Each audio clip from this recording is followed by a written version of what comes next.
In addition to her professional achievements, Sophia Loren's personal life has been a journey of love, family, and resilience.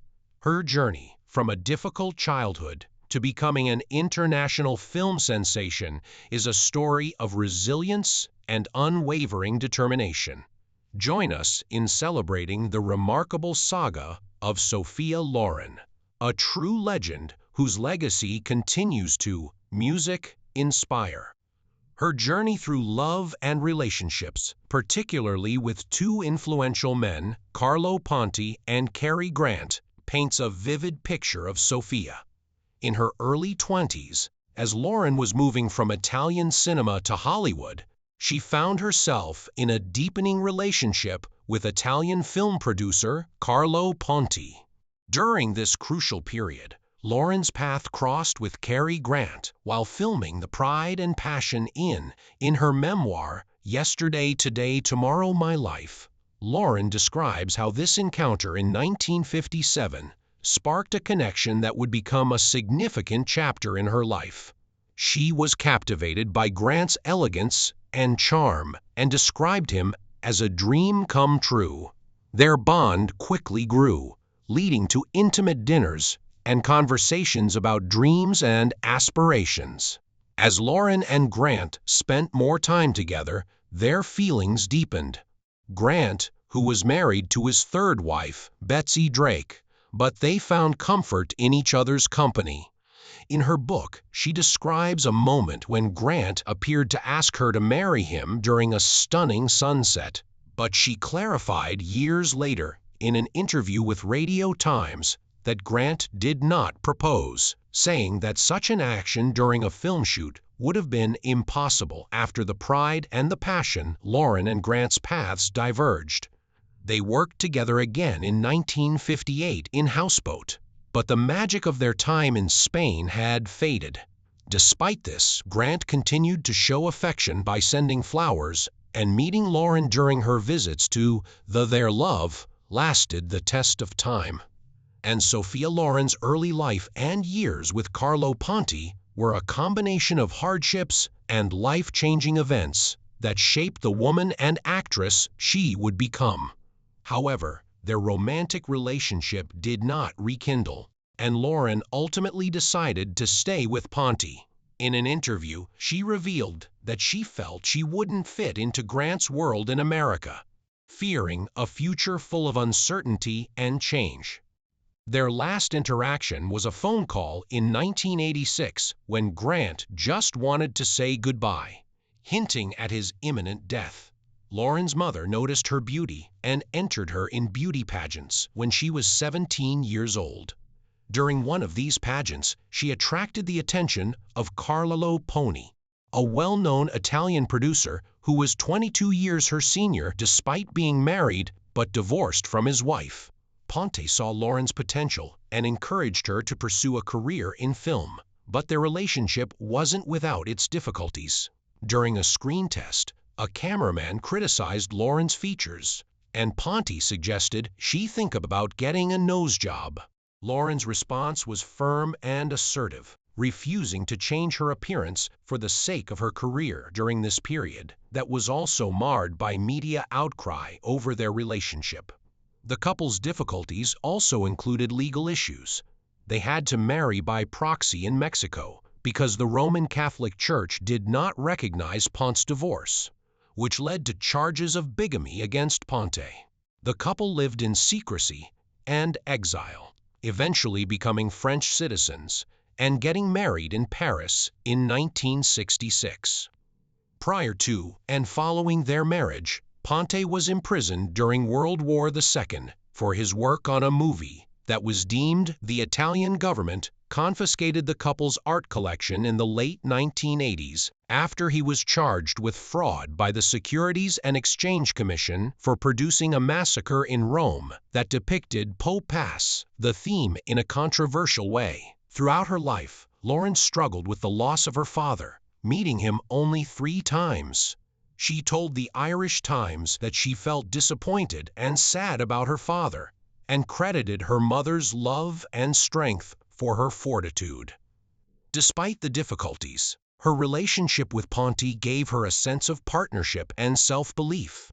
When Ponte passed away in 2007 after 50 years of marriage, Loren struggled with loneliness and grief. She told AARP, "Every time you think about it, there's a moment of loneliness which is very strong, but that's life." Sophia Loren found herself in a situation that would test her character and resolve in 1982. The Idol. Despite her international fame and residence in the United States, Loren had vowed to return to Italy and submit to her country's legal system. Many questioned whether she would follow through on this promise, but Loren was a woman of her word upon arriving at the court. The silver screen faced a daunting challenge: a prison sentence near Naples. This was a shocking turn of events for fans and admirers worldwide. The root of Loren's legal troubles was a tax return error made by her specialist, who underreported her earnings by about $5 million. As Loren was escorted to prison at Rome's Leonardo da Vinci Airport, a flurry of journalists, photographers, and police officers greeted her. The scene was a surreal juxtaposition of celebrity and legal drama. One elderly woman at the airport expressed her dismay to the press, highlighting the irony of Loren's predicament in a country where many tax evaders eluded capture entering prison. Loren described her situation as an unjust situation due to a small error made by her tax advisor, the woman who had become internationally famous for her roles alongside Carrie in A Houseboat. In a 1984 interview with celebrity interviewer Terry Wogan, Loren reflected on her experience of being in a completely different environment after her Oscar-winning performance in Two Women. Her prison sentence was set for 30 days, but she only served 17. When the audience laughed when she told them about her jail time, she firmly said, "There's nothing to laugh about." She explained that she chose to serve her sentence in order to reunite with her family in Italy, characterizing the EXP experience as, after a nearly 4-decade legal battle, the Italian Supreme Court finally put an end to the tax saga in 2013 when it ruled that Loren had paid enough tax on her 1973 earnings. Loren also addressed rumors of receiving preferential treatment in jail, denying claims of a luxurious cell and emphasizing that her experience was similar to any other inmate sharing space with individuals who had committed various crimes. The court validated Loren's position, concluding that her earnings were covered by a 1982 tax law. Loren, who is regarded as one of the last living representatives of Hollywood's golden age and the only living individual on AFI's list of the 50 greatest stars of American cinema history, decided to take on fewer roles in the 1980s. However, she made a comeback to the spotlight in 2020 with her leading role as a Holocaust survivor and former MER sex worker Sophia Loren. Loren recently faced a difficult task that served as a reminder to all of us that life is fragile. Even for the most famous people, Loren's sons Carlo Jr. and Eduardo Ponte, ages 55 and 50, were steadfastly at her bedside, offering their support and love during this difficult time.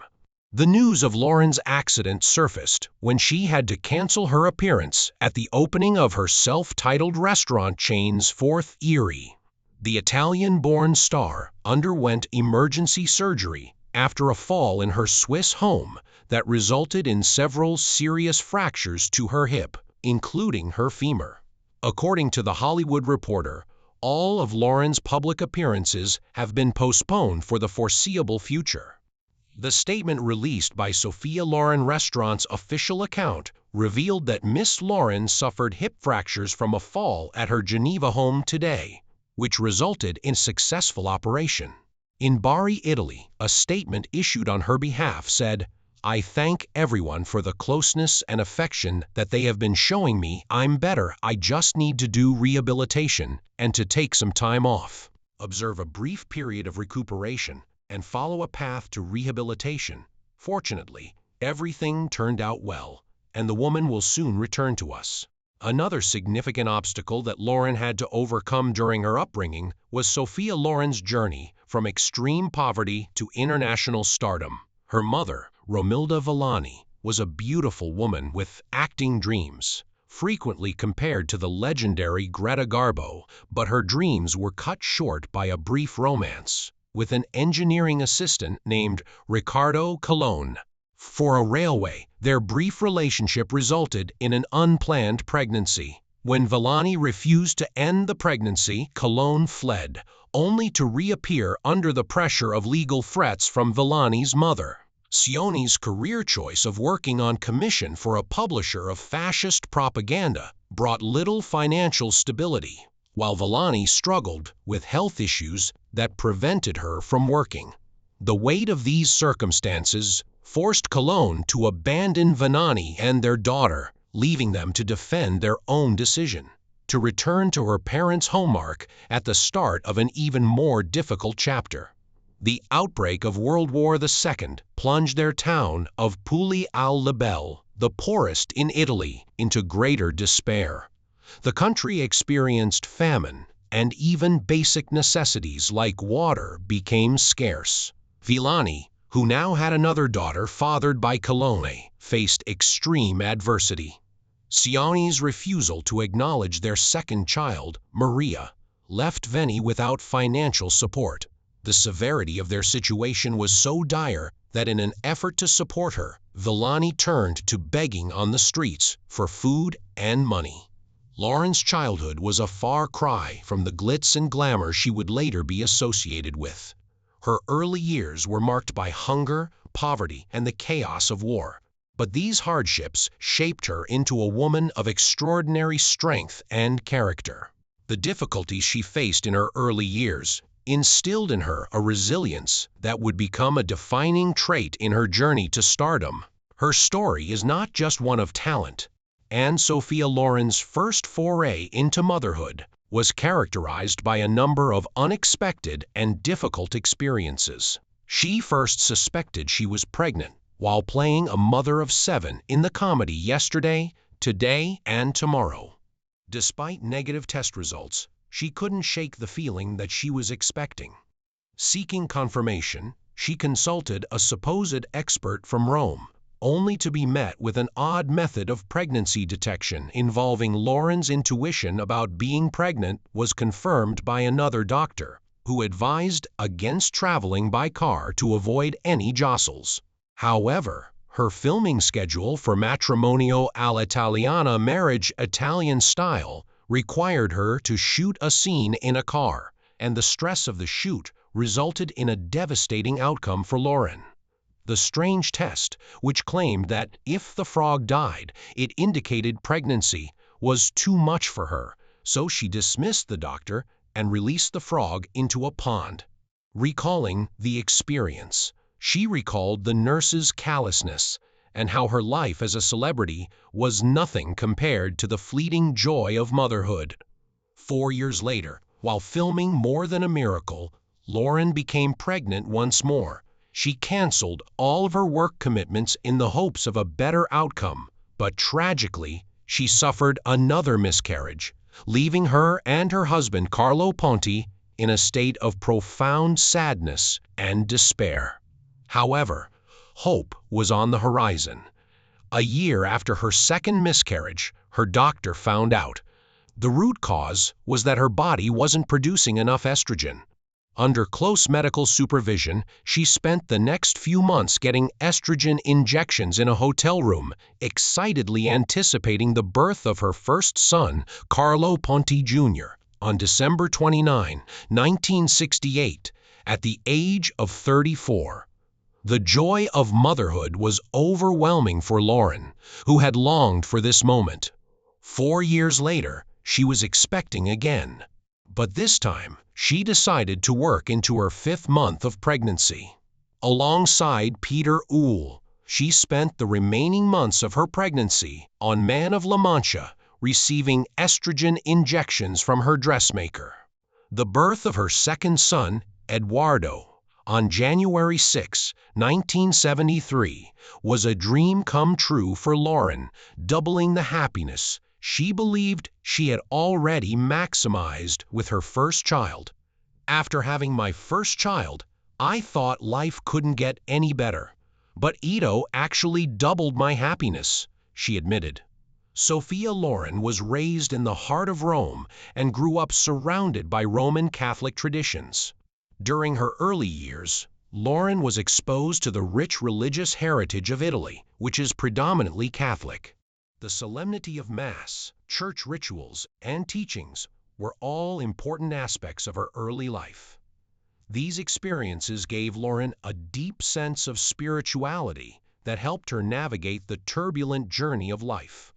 As Loren rose to fame, her faith in Roman Catholicism remained a constant companion, unlike many celebrities who prefer to keep their spiritual beliefs private. Loren has frequently been vocal about her Loren's moral compass, which is undoubtedly influenced by the principles of Roman Catholicism, is evident in her interactions, choices, and public statements.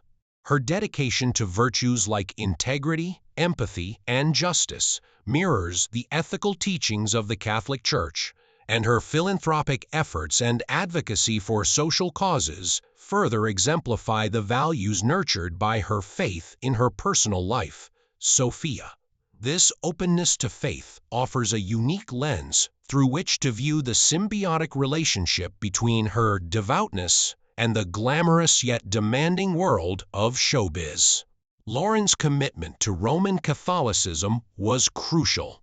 Her marriage to fellow Roman Catholic Carlo Ponti was not only a union of two hearts, but also a convergence of their shared spiritual beliefs. As the couple navigated the maze of fame, they remained rooted in their faith, which gave them strength and comfort in the face of both personal and professional challenges. At 89 years old, Loren's commitment to Roman Catholicism is still unwavering. Let's now examine Loren's acting career. The 1950s saw the rise of Sophia Loren, a celebrity who would shine brightly in the firmament of world cinema. Sophia's early career was marked by small, frequently uncredited roles. Her debut came in 1950 with a small role in the Italian film Quo Vadis, which was a stepping stone into the world of acting. During these formative years, Loren's natural charisma and distinctive beauty began to catch the attention of both audiences and filmmakers. 1953 marked a significant year in Sophia's early career with her role in the opera Aida. Showed that she was a talented young actress who could compete in larger roles. The year 1954 was a turning point for Loren because of her dual role in Two Nights with Cleopatra, in which she played both Cleopatra and a slave girl. This movie showed her potential to be a leading lady in Italian cinema, Sophia's journey. But it wasn't without its difficulties. Her distinctive appearance, which would later become her trademark, was initially viewed as unusual in the movie. Sophia Loren started working with some of the most renowned directors in Italian cinema, including Vittorio Desa. Her performances in films like The Gold of Naples 1954 demonstrated her ability to convey deep emotion and complexity. In the late 1950s, Sophia made inroads into the industry after a notable incident during a screen test when a cameraman complained about her physical features. Sophia famously refused suggestions to alter her distinctive features. The 1960s were a pivotal decade for Sophia Loren, a decade that saw her rise to prominence. She starred alongside Cary Grant and Frank Sinatra in Pride and the Passion, 1956-7, a major Hollywood production that signaled her transition to a global stage. In the same year, she made her debut in Boy on a Dolphin, her first English-language film. Sophia also started her long-term collaboration with Marcello Mastani, with whom she would go on to make several successful films. The decade began with a bang for Loren, with the release of Two Women in 1960, directed by the renowned Vittorio Desa. The film was set against the terrifying backdrop of World War II, and Loren played Cer, a mother fighting to protect her daughter in war-torn Italy. This role was a drastic departure from the glamorous parts she had previously played and required a depth of emotion and strength. Loren's portrayal was nothing short of breathtaking. Sophia Loren's portrayal of Caesara was a blend of vulnerability and resilience, capturing the essence of a woman's struggle during war. The impact of Two Women was profound. In 1962, Sophia Loren won the Academy Award for Best Actress, becoming the first actor to win an Oscar for a performance in a foreign language film. This historic win was not only a personal victory for Loren, but it was also a milestone for international cinema. The 1960s also saw, under the direction of Desa and starring alongside Marcello Mroy, Loren expanded her repertoire in 1963, showcasing her versatility across a variety of genres.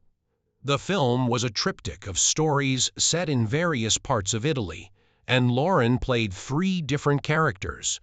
Her ability to switch between roles in this film was a clear demonstration of her range as an actress, and it was another triumph, winning the Oscar for Best Foreign Language Film. Loren's collaboration with one of the most famous people in movie history was Marcello Mastani.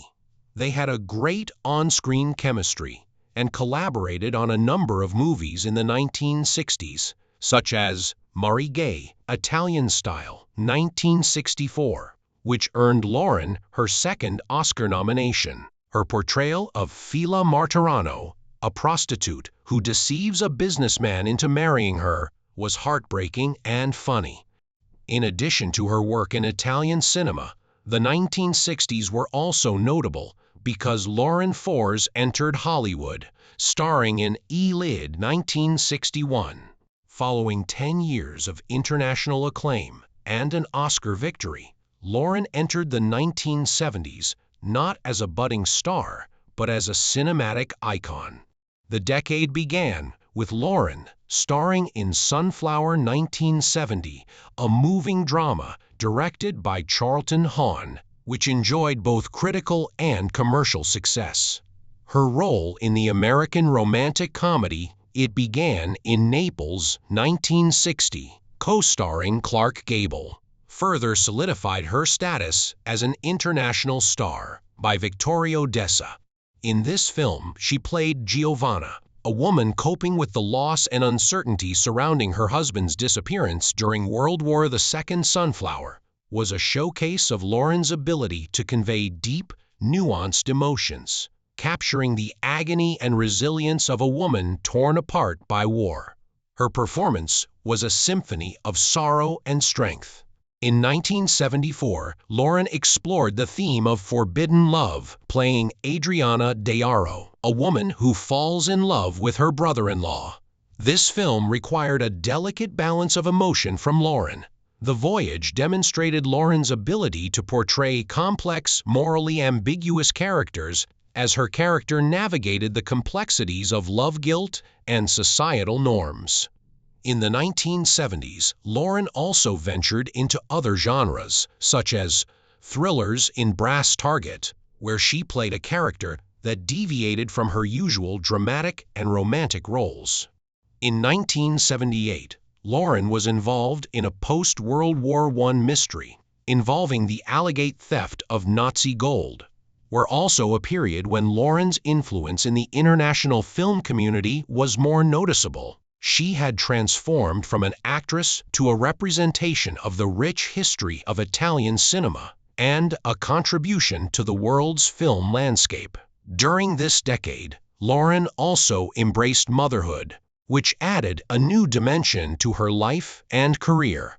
Her experiences as a mother influenced her choice of roles, frequently choosing characters that were complex, strong, and resonated with her personal life despite the difficulties that came with fame and the changing landscape of following decades of starring in a variety of roles that demonstrated her versatility and won her international acclaim. Loren stayed true to her artistic vision in the 1970s and continued to choose roles that challenged her and helped her develop as an actress. However, the 1980s saw a significant shift in Sophia Loren's illustrious acting career as she began working on more personal projects. One of the most notable of these projects was Sophia Loren's Own Story, a biographical television film in this decade.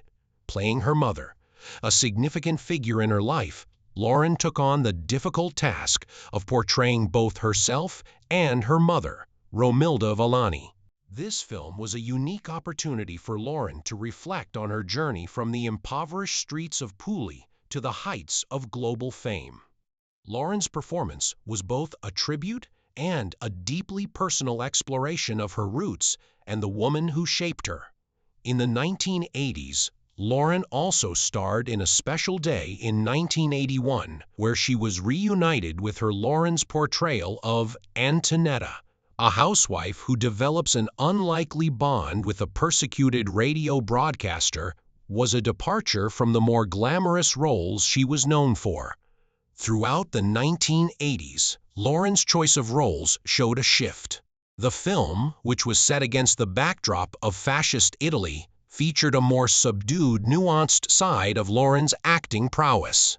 This period was also a time of reflection, because, having accomplished so much in her career, Loren was now able to choose roles that meant something to her, rather than taking on projects just to add to her filmography. She seemed to gravitate toward characters that were complex and multi-layered, roles that allowed her to explore different aspects of her personality and experiences. And each character she chose was a piece of the puzzle in understanding her own identity and journey. And Loren used it to make sure that her work remained fulfilling on both an artistic and personal level. Throughout the 1980s, Loren also remained a prominent member of the international film community. Her attendance at film festivals and events demonstrated her status as a film industry icon, and her talent and elegance continued to captivate both audiences and filmmakers. The 1990s were a decade in which Sophia Loren, an established icon of cinema, continued her successful trajectory while pursuing new ventures. In the early 1990s, Loren's star power was as radiant as ever. She took on fewer roles than in the preceding decades, but each performance was a testament to her enduring talent and charisma. One such project was Robert Altman's Ready to Wear 1994, a satirical look at the fashion industry. In this ensemble film, Loren played Isabella de la Fontaine, capturing the elegance and sophistication that had become her own. The 1990s saw Loren embrace television in addition to her career and feature films. She starred in numerous TV shows, including Elid the Legend, 1990, which allowed her to reach a wider audience and explore various aspects of storytelling beyond the big screen. The decade was also marked by Loren's venture into new realms of the entertainment industry. In 1998, she wrote Sophia Loren's Recipes and Memories, a delightful blend of personal anecdotes and family recipes that gave fans a glimpse into. Loren's presence in the 1990s went beyond her acting roles. She became a symbol of timeless beauty and grace, and a role model for women of all ages. Her elegance combined with her life experiences made her an inspiration. The 1990s also saw Loren receive numerous honors and recognitions for her contributions to cinema, which were a testament to her impact on the film industry and her ability to remain relevant and respected in a career. As the new millennium dawned, Sophia Loren, the pinnacle of grace and talent, moved gracefully into her role as an enduring icon in the world of cinema.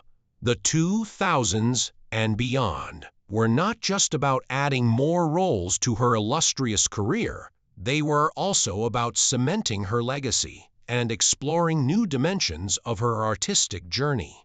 One such recognition, which spanned several decades, was the Academy Honorary Award in 1991, which honored her as one of the genuine treasures of world cinema. In the early 2000s, Loren continued to act, even though her appearances were more restrained, indicating that she was an accomplished performer with nothing more to prove. One of her noteworthy roles during this time was in the film Between Strangers, 2002, which was directed by her son, Eduardo Ponti. This project was a touching testament to her enduring influence as a mother and an actress.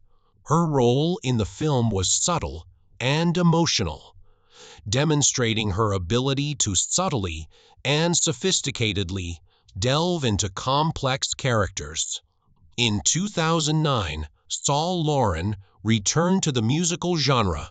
With Nine, Loren played a key role in the Rob Marshall-directed movie, which was an adaptation of the Broadway musical of the same name. Her performance served as a reminder of her timeless charm and talent, and her presence in the movie served as a reminder of her versatility and ability to adapt to different cinematic styles. Beyond her film roles, Loren's influence continued to extend into other realms, inspiring women of all generations and continuing to grace red carpets and events with her unmistakable elegance. Embodying the essence of in the 2010s, Loren's career took a more introspective turn as she got involved in projects that had personal significance, reflecting on her life experiences and sharing her wisdom. Timeless beauty, Loren's contributions to cinema were consistently recognized with numerous awards and honors. These accolades were not only a nod to her past achievements, but also a recognition of her ongoing influence in the film industry. Her legacy was celebrated in film festivals and retrospectives, where new generations of film enthusiasts discovered her remarkable body of work. In 2020, Loren triumphantly returned to the screen with the film The Life Ahead, which was directed by her son Eduardo Ponti. In this film, she played Madame Rosa, a Holocaust survivor who develops a bond with a young Senegalese immigrant. This performance served as a potent reminder of her unmatched talent and her ability to convey deep emotions. Such endeavor was her autobiography, in which she offered insights into her life, career, and the lessons she had learned along the way. It was a celebration of Loren's enduring artistry and her capacity to move and inspire audiences regardless of her age. Sophia Loren's legacy is not only defined by the honors and recognition she received, but also by the lasting impression she left on the hearts and minds of her audience.